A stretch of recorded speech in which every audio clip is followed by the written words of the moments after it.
লোকটির কখনোই মনে হয়নি যে তার চেয়েও দ্রুত কেউ থাকতে পারে। সে কিছু বুঝে ওঠার আগেই এক ছেলে তার বাবাকে ধাক্কা দিয়ে বাঁচিয়ে দিল। তারপর মুহূর্তের মধ্যেই তার চোখের সামনে থেকে অদৃশ্য হয়ে গেল। জীবনে প্রথমবার সে এমন একজনকে দেখল যে তার মতোই দৌড়াতে পারে, কিন্তু যে তার বাবার জীবন বাঁচিয়েছিল সেই আবার তার মানিব্যাগও চুরি করে নিল। সে আর তার বাবা বাড়ি ফিরে এসে হতবাক হয়ে গেল। দেখলো সেই ছেলেটাই তাদের আগেই বাড়ির ভেতরে বসে অপেক্ষা করছে। তার নাম ছিল বার্ট। সুপার পাওয়ার থাকা আরেকজন মানুষের সঙ্গে এটাই ছিল তার প্রথম দেখা। বার্ট পুরো বাড়ি তছনছ করে ফেলেছিল, এমনকি সে লুকিয়ে রাখা ক্রিপ্টোনাইটও খুঁজে বের করেছিল। ক্রিপ্টোনাইট সামনে আসতেই তার পুরো শরীরে তীব্র যন্ত্রণা ছড়িয়ে পড়ল। সে মাটিতে লুটিয়ে পড়ল। বার্ট সঙ্গে সঙ্গে বাক্সটা বন্ধ করে দিল। তারপর সে তাকে দৌড় প্রতিযোগিতার চ্যালেঞ্জ দিল। প্রতিযোগিতা প্রিয় স্বভাবের কারণে সে সঙ্গে সঙ্গেই রাজি হয়ে গেল। যখন সে বার্টকে পানির উপর দিয়ে দৌড়াতে দেখল তখনই বুঝে গেল বার্ট তার চেয়েও দ্রুত। সেদিন রাতে বার্ট বিদায় জানাতে এলো। সে তার জন্য একটি বিশেষ উপহার এনেছিল। শুরুতে সে খুব খুশি হয়েছিল, কিন্তু কিছুক্ষণ পর তার মনে হলো হয়তো এটাও বার্ট চুরি করেছে। সে বার্টকে বোঝানোর চেষ্টা করলো, কিন্তু তার কথা শেষ হওয়ার আগেই বার্ট চলে গেল। সে যখন MP3 প্লেয়ারের বাক্স খুলল, ভেতরে কেনার রসিদ দেখতে পেল, তখনই সে বুঝলো সে বার্টকে ভুল বুঝেছিল। সেই দিন সন্ধ্যায় লুথারের প্রাসাদে একটি ছবি দেখার সময় হঠাৎ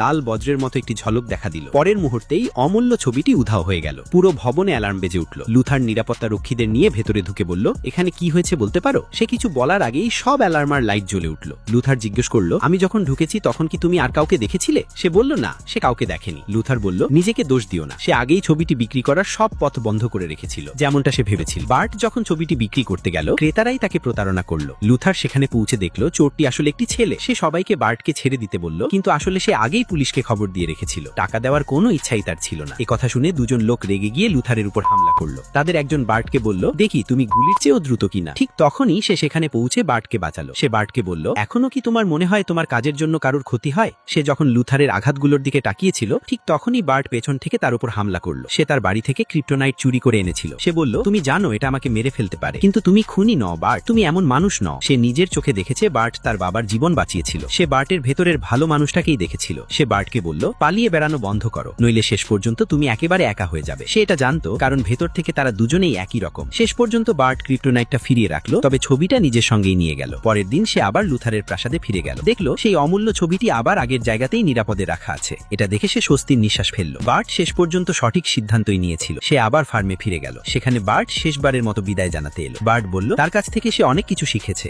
আর সামনে নিজের মতো শক্তিধর আরো মানুষের সঙ্গে দেখা করার জন্য সে ভীষণ উত্তেজিত। সে সত্যিই চাইছিল বার্ট এখানেই থেকে যাক। হয়তো বার্টই ছিল তার জীবনের প্রথম বন্ধু, যার কাছে তাকে কখনো নিজের আসল পরিচয় লুকাতে হয়নি। বার্ট বলল, তুমি আমার প্রথম সত্যিকারের বন্ধু। কিন্তু সে আর বার্টের সিদ্ধান্ত বদলাতে পারল না।